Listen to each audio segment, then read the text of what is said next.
யா அல்லாஹ் துல்மன் கதீரன், அதிகமான அநீதம் செய்து விட்டேன் நஃப்ஸுக்கு.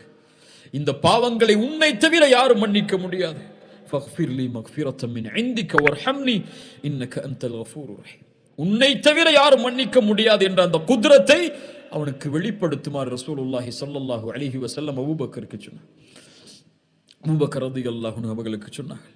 ரசூலுல்லாஹி ஸல்லல்லாஹு அலைஹி வஸல்லம் தங்களுடைய ஹதீஸில் சொன்னார்கள், மன் அலிம மின்கும் அன்னி ذو قدرة على مغفرة الذنوب.